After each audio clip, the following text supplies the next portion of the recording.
जय माता दी फ्रेंड्स। आज हम देखेंगे the banyan tree हनीसक्कल book class 6 से। द बनियान ट्री मीन्स बरगद का पेड़। इस चैप्टर को पढ़ने से पहले आपसे एक चीज पूछना चाहती हूँ। क्या आपने कभी मॉन्गूज देखा है? मॉन्गूज मतलब नेवला। तो इसमें जो चैप्टर है उसमें एक मॉन्गूज की फाइट होती है स्नेक से, और वो स्नेक को मार देता है।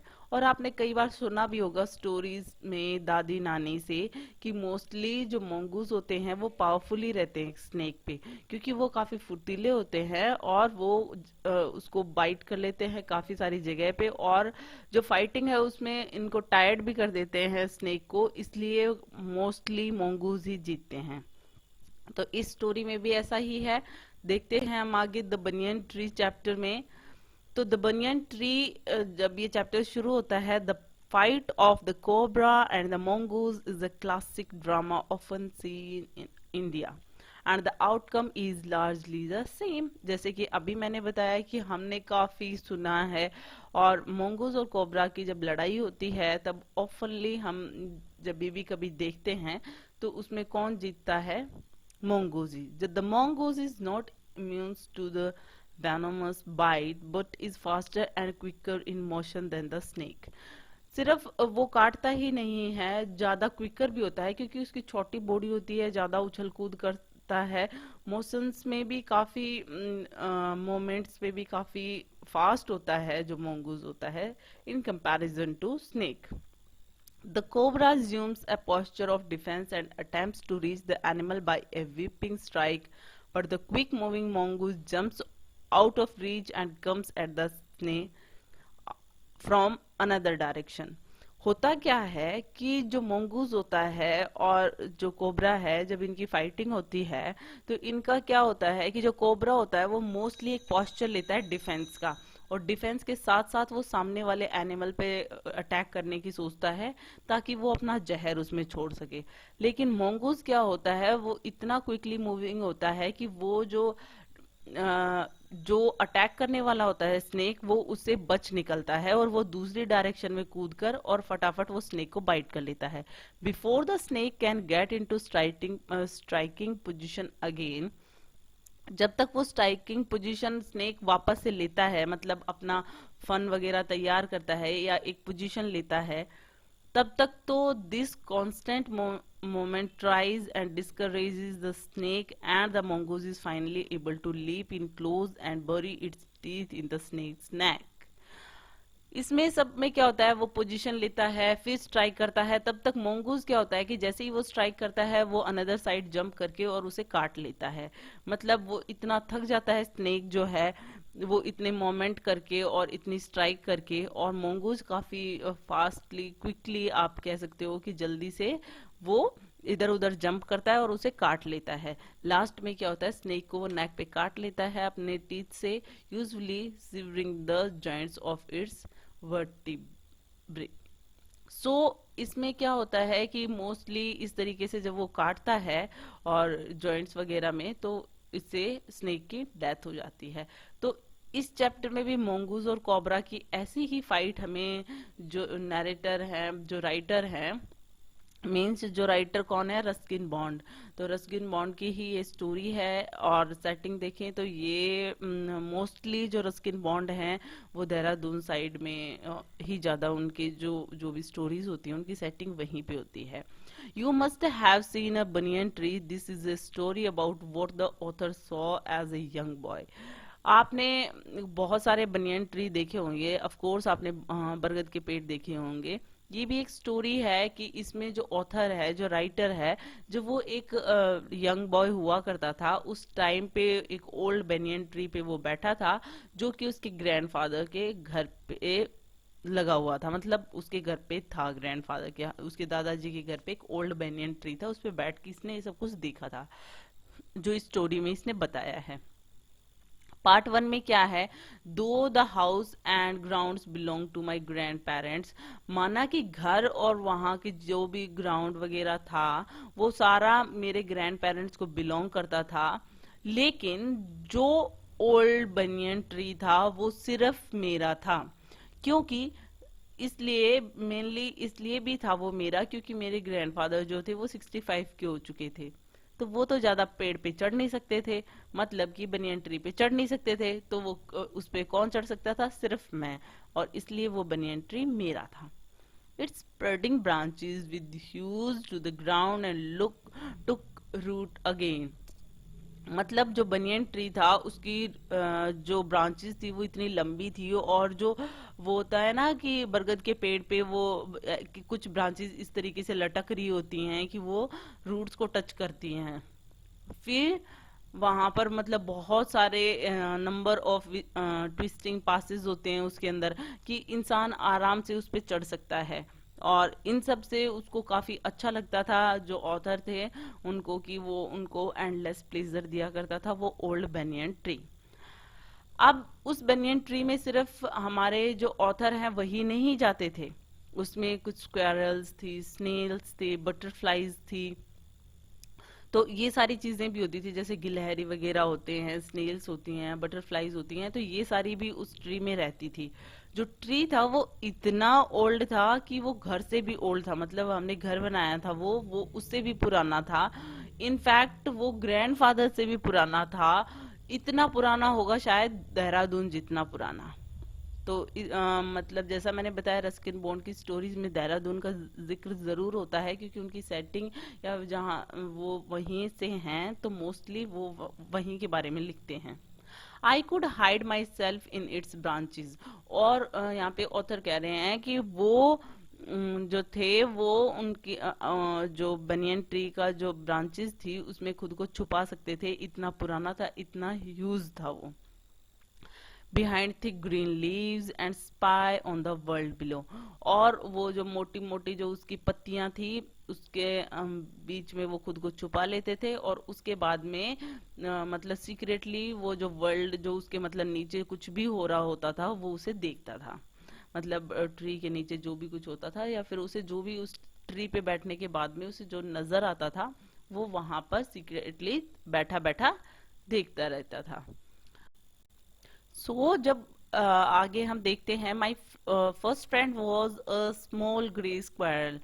सबसे पहले जो उसका फ्रेंड बनता है वो एक ग्रे स्क्वायरल होता है, जो कि हमारे ऑथर का फ्रेंड बनता है। पहले arching his back and sniffing into the air he seemed at first to resent my invasion of his privacy. मतलब पहले तो स्टार्टिंग में वो इस तरीके से पीछे से गोल कर्व्ड बैक होती है उसकी, आपने देखी होगी एक स्क्वायरल की किस तरीके की बैक होती है, तो वो एयर में इस तरीके का फेस बना के वो सबसे पहले तो वो मेरे को डिसलाइक करता था, वो ये चीज शो करता था इस तरीके से वो बैठ के वो स्क्वायरल, कि मैं उसे वो मुझे लाइक नहीं करता था। बट जब उसने पाया कि मेरे पास कुछ भी नहीं है, I did not arm my self, मेरे पास कोई हथियार नहीं है, ना कोई मेरे पास कैटापोल्ट है, ना कोई मेरे पास एयर गन है, मतलब ना मेरे पास कोई गुलेल है, ना कोई एयर गन है, तो वो थोड़ी दिनों में वो जो स्क्वायरल था वो मेरा फ्रेंड बन गया। एंड उसके बाद में जब भी मैं उसके लिए कुछ पीस ऑफ केक लाता था, बिस्किट्स लाता था, तो वो मेरे हाथ से ले लेता था, इतना बोल्ड हो गया था कि वो स्मॉल पीस ऑफ फूड जो मैं उसके लिए लेके आता था वो डायरेक्टली मेरे हैंड से ले लिया करता था। बाद में तो धीरे धीरे ऐसा भी होने लग गया था कि वो मेरे पॉकेट में घुस जाता था, और उस मेरी पॉकेट में जो भी कुछ उसे मिलता था वो उसे निकाल कर खा लिया करता था। He was a very young squirrel and his friends and relatives, वो बहुत ही यंग स्क्वायरल था, मतलब काफी छोटा था, और उसके फ्रेंड्स और रिलेटिव्स उसके बारे में क्या सोचते थे, मतलब बिल्कुल बच्चा था। यहाँ पे he was a very young squirrel, मतलब बहुत बच्चा था। तो वो बच्चा जो स्क्वायरल था वो क्या करता था उसके बाद में, इतना मतलब करेजियस हो गया था, वो इतना फ्रैंक हो गया था मुझसे कि वो सारी चीजें खुद ही ले लेता, मेरे हाथ से फूड ले लेता था, मेरी पॉकेट में घुस जाता था। तो उसके फ्रेंड्स और रिलेटिव्स क्या सोचते थे कि probably thought him foolish and head strong for trusting a human, कि वो जो उसके फ्रेंड्स और रिलेटिव्स सोचते थे कि या तो ये फुलिश है, या फिर ये इतना ज्यादा करेजियस हो गया है, इतना ज्यादा मतलब ट्रस्ट वर्दी मानता है, इतना ज्यादा ट्रस्ट करता है एक ह्यूमन पे, कि या तो ये सच में करेजियस है या फिर ये फुलिश है। तो इस तरीके से उसके फ्रेंड्स और रिलेटिव उसे लेते थे। इन द स्प्रिंग, जब स्प्रिंग का मौसम आया, When the banyan tree was full of small red figs, जैसा कि हम जानते हैं कि स्प्रिंग सीजन में सब जगह पे कलियां खिल जाती हैं, नई लीव्स आ जाती हैं, तो बनियन ट्री भी full of small red figs, उसके ऊपर छोटे छोटे रेड कलर के फिक्स आ जाते थे। बर्ड्स जो थे वो फ्लॉक बना के मतलब झुंड बनाकर बैठे रहते थे उसकी ब्रांचेस में। और रेड बॉटम्ड बुलबुल आपने भी देखी होगी कि उसकी जो टेल के नीचे रेड कलर के मतलब हेयर्स होते हैं, तो हेयर होते हैं सॉरी, तो रेड बॉटम्ड बुलबुल आती हैं मोस्टली उनकी ओल्ड बेनियन ट्री की ब्रांचेस में। चीयरफुल एंड ग्रीडी इस तरीके के पैरट्स आते हैं, मैना आती हैं, क्रोज आते हैं, और वो एक दूसरे से स्क्वैबलिंग विद ईच अदर मतलब फाइटिंग करते हैं, चिरपिंग मतलब साउंड्स निकाल निकाल के। During the fig season, the banyan tree was the noisiest place in the garden। और इस तरीके से ये जो फिग सीजन आता है उसमें बनियन ट्री जो होता है वो नॉइजिएस्ट प्लेस होता है पूरे गार्डन में, मतलब सबसे ज्यादा नॉइज वहीं से आ रही होती है, क्योंकि इतने सारे जब बर्ड्स इकट्ठे हो जाते हैं, इतने झुंड के झुंड, तो उस टाइम पे क्या होता है कि जब ये फिग्स वगैरह निकलते हैं उस टाइम पे क्या होता है कि सारे जब वो बनियन ट्री में बैठे होते हैं, जो बर्ड्स होते हैं वो काफी चिरपिंग करते हैं, काफी साउंड्स निकालते हैं, तो वो नॉइजिएस्ट प्लेस हो जाता है बनियन ट्री जो है उनके गार्डन का। Halfway up the tree, I had built a cute platform where I would spend the afternoons when it was not too hot। मतलब आधे रास्ते मतलब ट्री के बीच में मैंने एक अच्छा सा वो बना रखा था अपना प्लेटफॉर्म, जिसपे कि मैं अपने आफ्टरनून स्पेंड करता था जब बहुत ज्यादा गर्मी नहीं होती थी, मतलब जब ठीक मौसम होता था तब मैं वहां पे बैठ जाया करता था। वहां पर मैं क्या करता था, रीड करता था मतलब कुछ पढ़ लिया करता था, और मतलब सहारा लेके एक अपना क्वेश्चन लेके आता था, मतलब जो तकिया होता है वो लेकर आता था, पिल्लो लेकर आता था लिविंग रूम से, और उसको अपने मतलब उसके सहारे बैठकर मैं आराम से पढ़ा करता था उस बनियन ट्री पे बैठकर। ये हमारे ऑथर कह रहे हैं वो क्या पढ़ते थे वहां पर बैठकर, जैसे Treasure Island, Huckleberry Finn and the story of Doctor Dolittle. ये आपने कई बार इनका नाम सुना होगा, कई तो फेमस है, जैसे हकलबेरी फिन आपने भी पढ़ी होगी, ट्रेजर आइलैंड, तो इस तरीके की जो स्टोरियां हैं वो पढ़ते थे वो वहां पर बैठकर। ठीक है, तो इस तरीके से वो अपने पिल्लो का क्वेश्चन का सहारा लेकर वहां पर बनियन ट्री में बैठकर वो पढ़ते थे इस टाइप की बुक्स जो थी। Some of the books that made up my banyan tree library, और कुछ तो इस तरीके का था कि मेरी बनियन ट्री पे लाइब्रेरी सी बन गई थी, मतलब कुछ वहां पर इस तरीके की बुक्स थी, story books. When I did not feel like reading, I could look down through the leaves at the world below। और जब मेरा पढ़ने का मन नहीं होता था तब मैं लीव्स के अंदर से नीचे का वर्ल्ड देखता था, मतलब जब हम पेड़ पे बैठते हैं तो नीचे जो भी कुछ हो रहा होता है वो देखता होता मैं। And on one particular afternoon, I had a grandstand view of that classic of the Indian wilds, a fight between a mongoose and a cobra। अब क्या है कि लेकिन एक दिन क्या हुआ, एक पर्टिकुलर आफ्टरनून को मैंने एक ग्रैंड स्टैंड व्यू देखा। ग्रैंड स्टैंड व्यू मतलब एक क्लियर व्यू, जहाँ पे मतलब मैं एकदम अच्छी पोजीशन में वहां पे बैठा था, मतलब अच्छा ऊपर अच्छे से बैठ के, और नीचे का मैं व्यू देख रहा था कि वहां पर जो मोस्टली जो होता है classic of the Indian Wilde's, दोनों जो होती है फाइट मोंगूज और कोबरा की, आपने बहुत पढ़ी होगी सुनी होगी, ऐसी एक फाइट मैंने भी देखी। अब पार्ट 2 में हम क्या देखते हैं, the warm breezes of approaching summer had sent everyone including the gardener into the house. अब इतनी गर्म हवाएं चल रही हैं, गर्मियां आ चुकी हैं, इस गर्मी ने सबको अंदर घुसा दिया है, मतलब सब अपने घर में घुसे हुए हैं। इनफैक्ट जो गार्डनर है वो भी अपने घर में घुसा हुआ है, मतलब सबको रिलीफ चाहिए भाई गर्मी से। तो I was feeling drowsy myself, wondering if I should go to pond and have a swim with Ramu and the buffaloes। वो भी ऐसा ही फील करते हैं, बहुत ज्यादा हॉट फील कर रहे हैं काफी, मतलब समर के टाइम में, तो काफी स्वेटी फील कर रहे हैं, तो वो भी ऐसे सोच रहे हैं कि मैं भी पौंड में जाऊं और वहां पर रामू और जो बफेलोज हैं उनके साथ में मैं भी पौंड में थोड़ी मस्ती करूं, वहां पे स्विम करूं। तो यहाँ पर ऑथर भी सोच रहे हैं थोड़ा सा रिलीफ लिया जाए समर से। When I with Ram, when I saw a huge black cobra gliding out of a clump of cactus. अब उसने देखा कि एक कोबरा जो ग्लाइडिंग मतलब मूविंग स्मूथली, जैसे कोबरा चलते हैं, आता है बाहर, कहाँ से बाहर आता है, वहां पर ग्रुप ऑफ बुशिस होती हैं, जो झाड़ियां होती हैं, कैक्टस होते हैं, उनमें से बाहर आता है। सेम टाइम एक मोंगूज भी वहां पर आ जाता है। वो भी कहाँ से निकल कर आता है, bushes and went straight to the cobra, और वो कोबरा के पास चला जाता है। In a clearing beneath the banyan tree in bright sunshine they came face to face। अब सोचो कितनी ब्राइट सनशाइन होगी, गार्डनर तक घर पे हैं, अपने अंदर बैठे हुए हैं। राइटर को मतलब ऑथर को भी ये लग रहा है कि उनको जाना चाहिए पॉन्ड के पास, और वो सोच ही रहे थे कि इतने में ये सारा सीन देखने को मिलता है कि एक कोबरा आता है वहां पे और एक मॉन्गूस आता है, और दोनों फेस टू फेस हैं और एकदम ब्राइट सनशाइन है। अब क्या होगा? The cobra knew only too well that the grey mongoose 3 feet long was a super fighter। Cobra को पता है कि जो 3 फीट का एक ग्रे मोंगूज है वो ये सुपर फाइटर है, क्लेवर है, एग्रेसिव है। But the cobra too was a skilful and experienced fighter. लेकिन कोबरा भी तो स्किलफुल होता है, एक एक्सपीरियंस फाइटर होता है। तो यहाँ पे दोनों मतलब टक्कर की लड़ाई है, दोनों ही खतरनाक हैं। He could move swiftly and strike with the speed of light। वो स्विफ्टली मूव कर सकता है और स्पीड ऑफ लाइट मतलब इतना क्विकली अटैक भी कर सकता है सामने वाले पे जो कोबरा है। And the sacs behind is long sharp fangs were full of deadly poison. और जैसा कि हम जानते हैं कि उनके जो सामने के जो भी टीथ होते हैं, इनके पीछे एक उनकी जहर का बैग लगा हुआ होता है।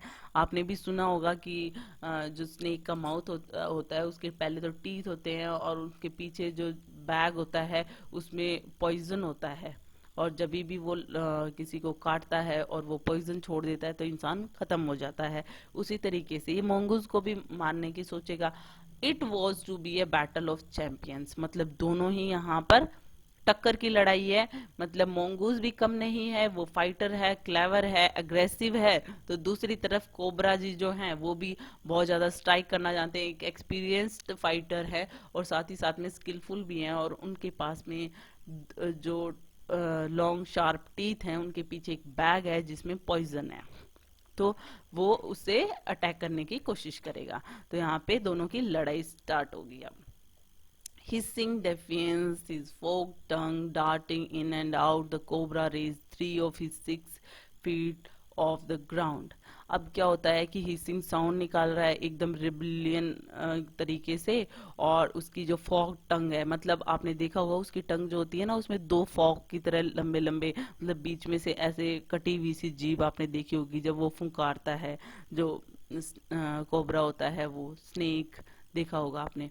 तो कोबरा क्या है, 6 फीट का है, लेकिन उसने अपने आप को 3 फीट तक ऊंचा उठा दिया ग्राउंड से, मतलब इस तरीके की पोजीशन बना ली।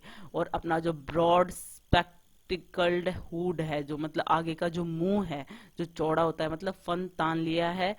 The mongoose boost its tail, और जो मोंगूज है उसने अपनी टेल को तैयार कर लिया है। मोंगूज की जो टेल है उसके ऊपर जो लंबे लंबे बाल हैं वो उसके ऊपर जो मतलब हिज स्पाइन स्टूड अप, और अब उसकी स्पाइन है वो भी एकदम तैयार हो गई। मतलब इस तरीके से लग रहे हैं दोनों की, दोनों लड़ने के लिए बिल्कुल तैयार हैं, क्योंकि मोंगूज की जो स्पाइन है बिल्कुल स्ट्रेट स्टूड अप लग रही है। लंबे लंबे बाल जो हैं वो भी एकदम तैयार हो गए हैं। लग रहा है कि दोनों को देखकर कि अब दोनों लड़ाई के लिए तैयार हैं। दो द कॉम्बेटेंट्स वो unaware of my presence in the tree, और दोनों को ही नहीं पता, मतलब दोनों कॉम्बेटेंट्स का मतलब होता है पार्टिसिपेंट्स। तो जो भी ये फाइट में पार्टिसिपेंट्स हैं मतलब कोबरा एंड द मोंगूज, उन दोनों को ही नहीं पता कि मैं यहाँ पर ट्री पे बैठा बैठा ये सब कुछ देख रहा हूँ। अब क्या होता है कि they were soon made aware of the arrival of 2 other spectator. अब उनको जल्दी ही 2 और स्पेक्टेटर देखने के लिए आते हैं। वो कौन है वो 2 स्पेक्टेटर? एक तो है मैना और दूसरा है जंगल क्रो। तो दोनों क्या देखते हैं कि वहां पर लड़ाई हो रही है तो वो वहां पर बैठ जाते हैं। तो ये मैना और जो जंगल क्रो है वो आप बैठे हुए देख सकते हो इस पिक में, कि ये दोनों जो स्पेक्टेटर हैं वो आराम से बैठ के और यहाँ पे देखने वाले हैं इनकी fight. They had seen this preparation for battle and had settled on the cactus to watch the outcome.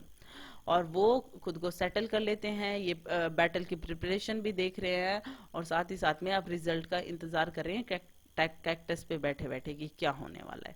तो आप देख सकते हो यहाँ पे मैना है, वाइल्ड क्रो है, मोंगूज है, कोबरा है और यहाँ पे हमारे ऑथर भी बैठे हुए हैं जब वो बहुत यंग हुआ करते थे। Had they been constant only to watch, all would have been well with both of them.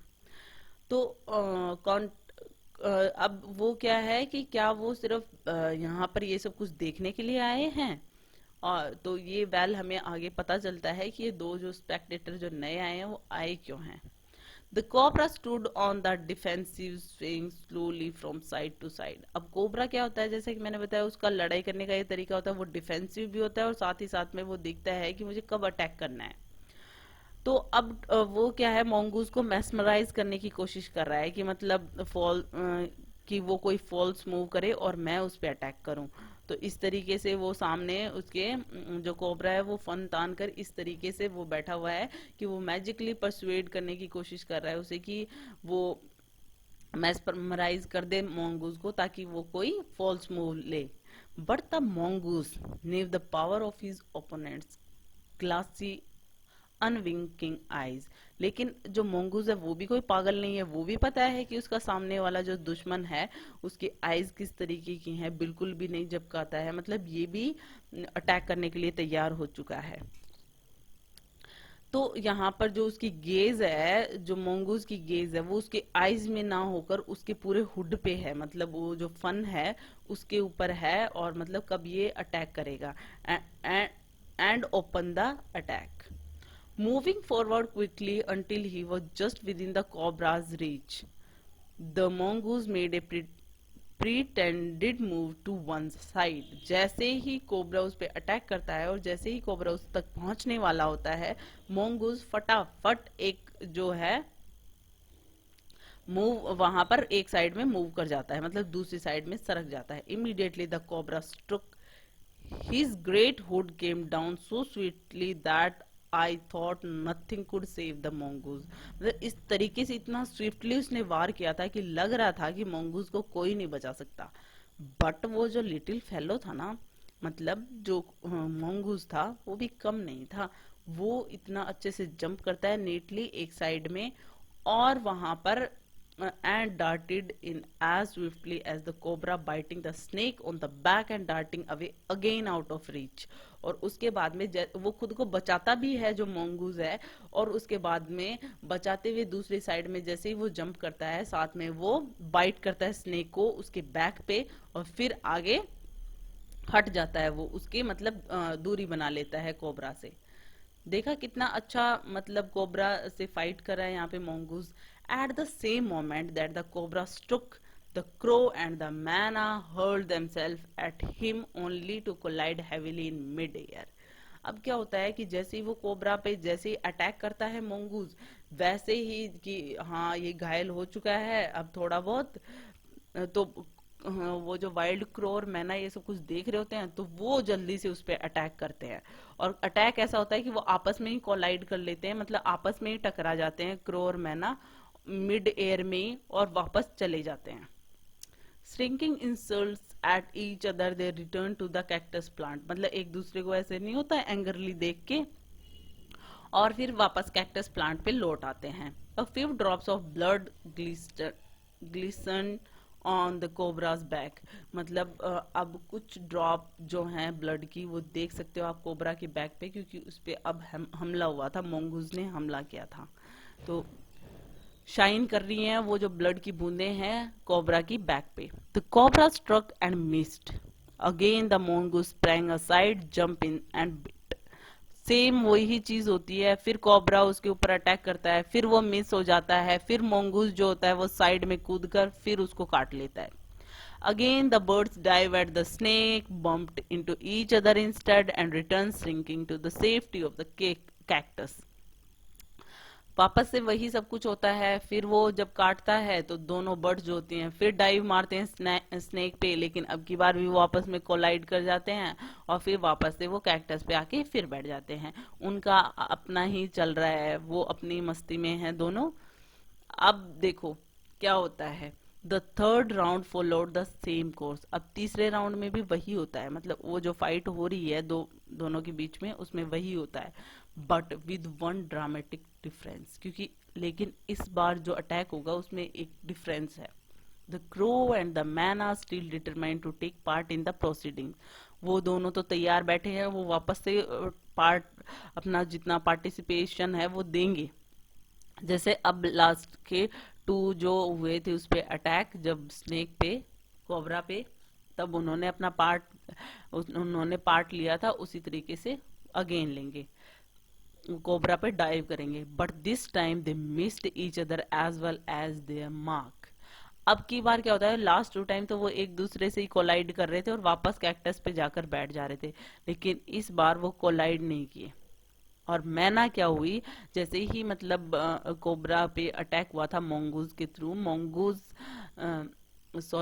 Cobra ने मोंगूज पे अटैक किया था तो मोंगूज हट गया था, और फिर जब उसने कोबरा को काटा था तो दोनों जो बर्ड्स थे वो आपस में कोलाइड ना करके जब उन्होंने अटैक किया था कोबरा पे, अब क्या हुआ, वो मिस कर गए, वो कोलाइड तो हुआ नहीं। और मैना जो थी वो flew on and reached its perch, but the crow tried to pull up in mid-air and turn back।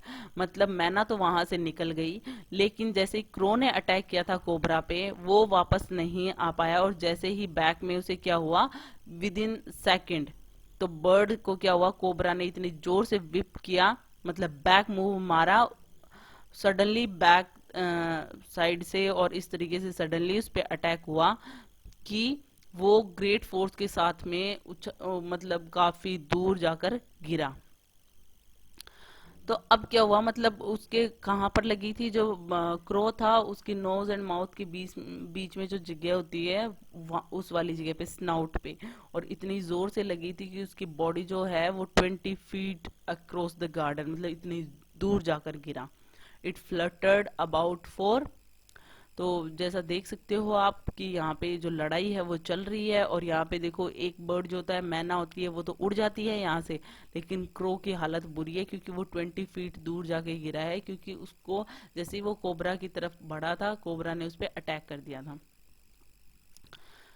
It fluttered about for a while then they lay still. और थोड़ी देर फड़फड़ाया था वो क्रो जब उसको हिट किया गया था और इतनी दूर जाकर गिरा था, लेकिन बाद में वो स्टिल हो गया। द मैना remained on the cactus plant.